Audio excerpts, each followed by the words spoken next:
जय श्री कृष्ण. श्रीमद् भगवद गीता अध्याय 3 कर्मयोग.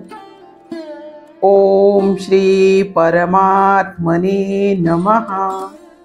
श्रीमद् भगवद गीता अथ तृतीयोऽध्यायः.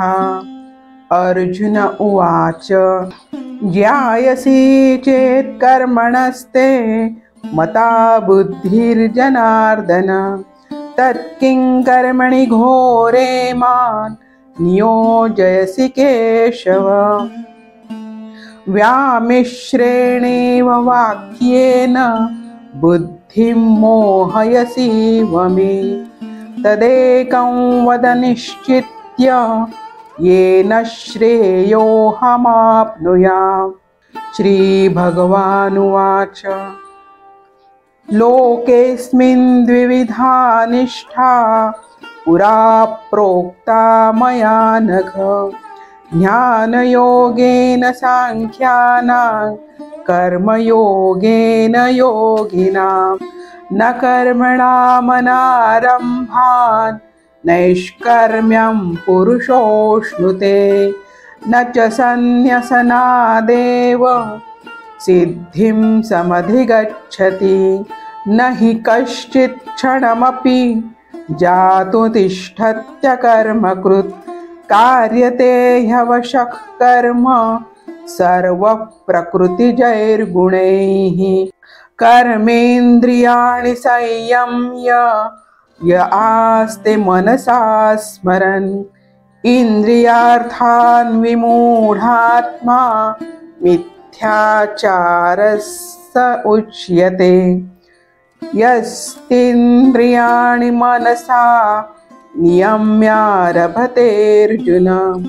कर्मेन्द्रियैः कर्मयोगम् असक्तः स विशिष्यते. नियतं कुरु कर्म त्वं कर्म ज्यायो ह्यकर्मणः.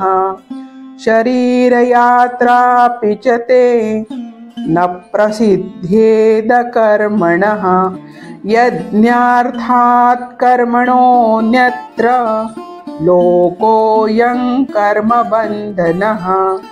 तदर्थं कर्म कौन्तेय मुक्तसङ्गः समाचर. सह यज्ञः प्रजा सृष्ट्वा पुरोवाच प्रजापतिः. अनेन प्रसविष्वध्वम् एषवोऽस्त्विष्टकामधुक्. देवान् भावयतानेन ते देवा भावयन्तु वः. परस्परं भावयन्तः श्रेयः परमवाप्स्यथ. इष्टान् भोगान् हि वो देवा दास्यन्ते यज्ञभाविताः. तैर्दत्तानप्रदायेभ्यो यो भुङ्क्तेस्तेन एव सः. यज्ञशिष्टाशिनः सन्तो मुच्यन्ते सर्वकिल्बिषैः. भुञ्जते ते त्वघं पापा ये पचन्त्यात्मकारणात्. अन्नाद् भवन्ति भूतानि पर्जन्यादन्नसम्भवः. यज्ञाद् भवति पर्जन्यो यज्ञः कर्मसमुद्भवः. कर्म ब्रह्मोद्भवं विद्धि ब्रह्माक्षरसमुद्भवम्. तस्मात् सर्वगतं ब्रह्म नित्यं यज्ञे प्रतिष्ठितम्. एवं प्रवर्तितं चक्रन् नानुवर्तयति यः. अघायुरिन्द्रिया रामो मोघं पार्थ स जीवति. यस्त्वात्मरतिरेव स्यात् आत्मतृप्तश्च मानवः. आत्मन्येव च सन्तुष्टस्तस्य कार्य न विद्यते. नैव तस्य कृतेनार्थो नाकृते नेह कश्चन. न चास्य सर्वभूतेषु कश्चिदर्थव्यपाश्रयः तस्मादसक्तः सततं कार्यं कर्म समाचर असक्तो ह्याचरन् कर्म परमाप्नोति पुरुषः कर्मणैव हि संसिद्धिम् आस्थिता जनकादयः लोकसंग्रहमेवापि सम्पश्यन् कर्तुमर्हसि यद्यदाचरति श्रेष्ठस्तत्तदेवेतरो जनः स यत्प्रमाणं कुरुते लोकस्तदनुवर्तते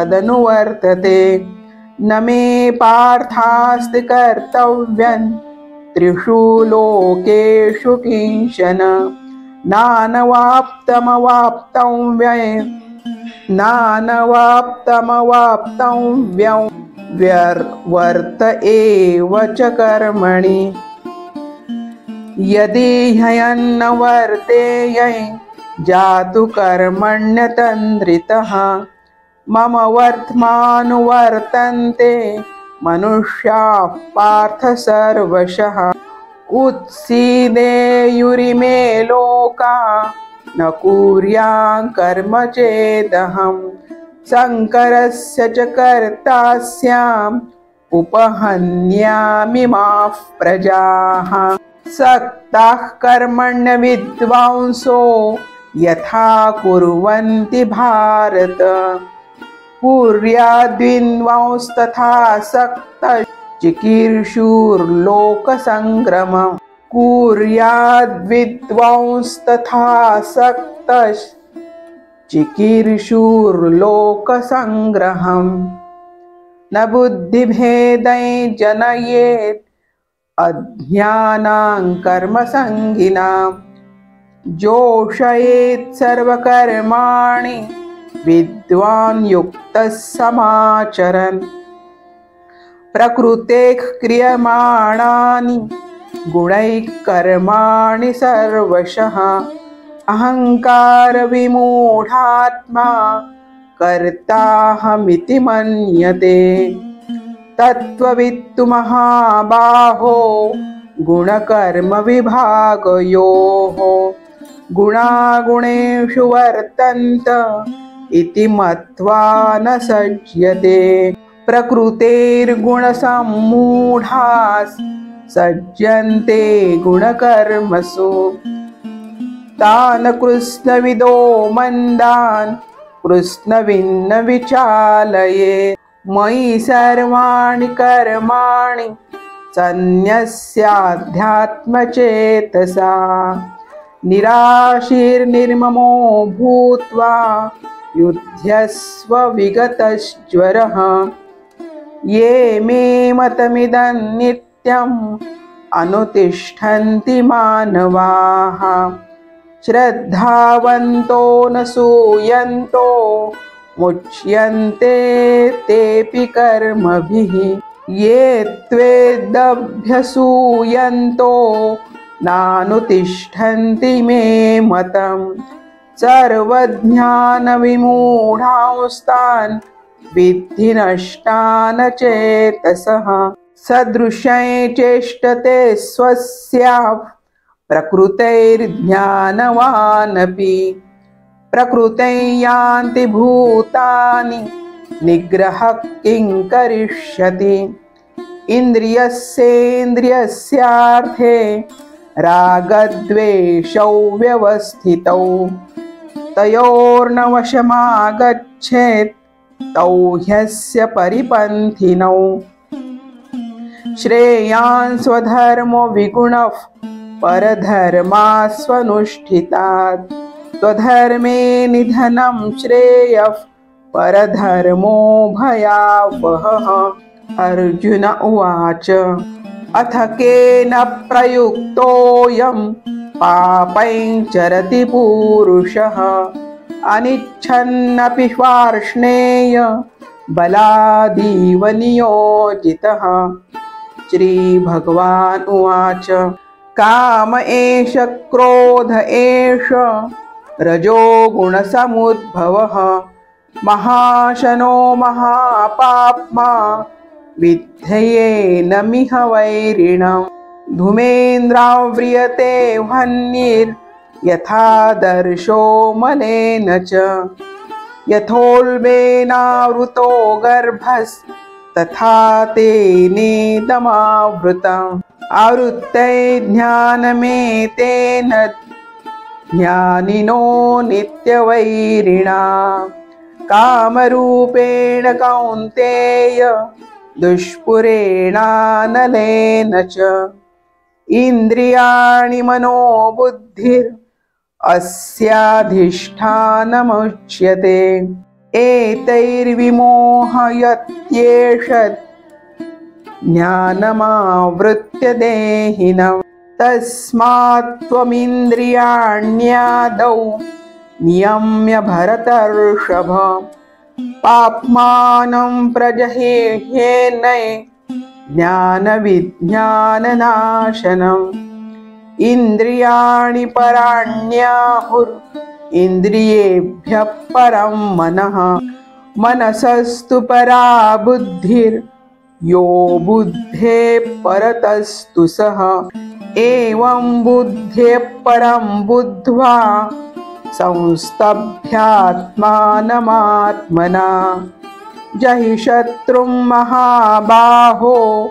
कामरूपं दुरासदम् ॐ तत्सदिति श्रीमद्भगवद्गीतासु उपनिषत्सु ब्रह्मविद्यायां योगशास्त्रे श्रीकृष्णार्जुनसंवादे कर्मयोगो नाम तृतीयोऽध्यायः। ॐ श्रीकृष्णार्पणमस्तु। जय श्रीकृष्ण।